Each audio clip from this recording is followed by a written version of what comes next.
The fear of missing out. It has helped companies sell stuff to compulsive shoppers for a long time, and it is currently one of the things ruining video games at large. Some of the most played games in the market today use FOMO tactics to drive sales in their cash shops. And these cash shops are not limited to just free-to-play games. Even games that require an upfront price have fully stocked cash shops that let players spend obscene amounts of money, mostly out of the fear that they would not be able to buy these items again. I will talk about the items themselves in another episode, but in today's video, let us look at the most common FOMO tactics used by publishers and how you can avoid them. It all begins with the type of game you're playing. Video games come in different shapes and sizes. The best kind, in my opinion, is one where you pay a single price and get access to everything that the developer intended you to have.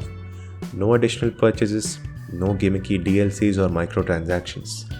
And it's not as if such games are entirely dead. It's just that they are fewer in number compared to the most popular names in the market. However, games like these are the safest ones to play because you're never in fear of missing out on anything. It doesn't matter if you play the game today or 2 years later, you will still have the same experience. Things begin to change when you bring live service games into the picture. Games as a service or live service is a concept where the developer constantly keeps updating the game with the intention to keep the players coming back frequently and spend time on the same game instead of trying out something else. The most common method to do this is to divide content into predetermined seasons that run for a few months. Each season usually has a theme that makes it unique, and the player is usually given a goal to complete before the season ends. This goal comes in the form of a battle pass that offers various rewards to use in the game.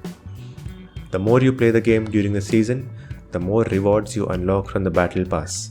So the player is incentivized to keep coming back to the game often with the intention to complete the battle pass.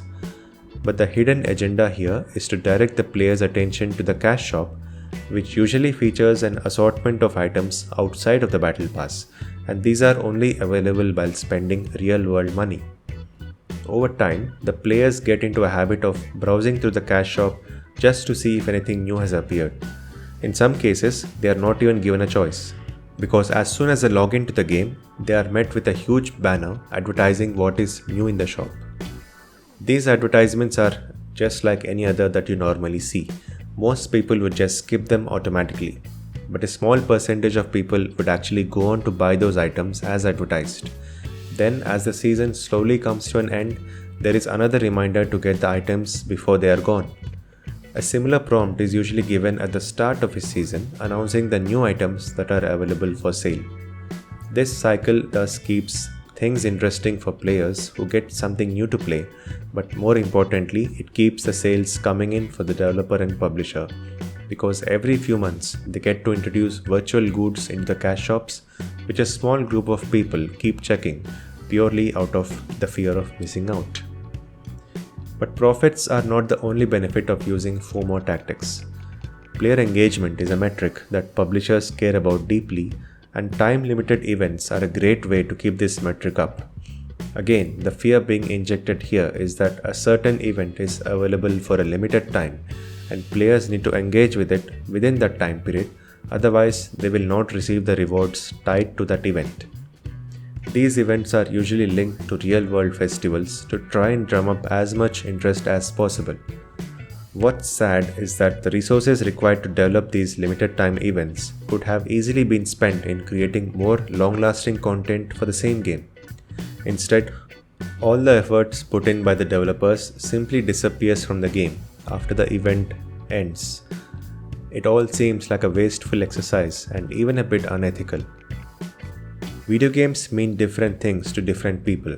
For some, it is a highly competitive activity where you feel the need to stay ahead of everyone.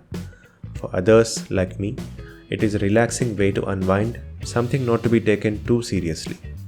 But there's nothing relaxing about logging into a game and be greeted with a pop-up that urges me to play something immediately before it disappears until next year.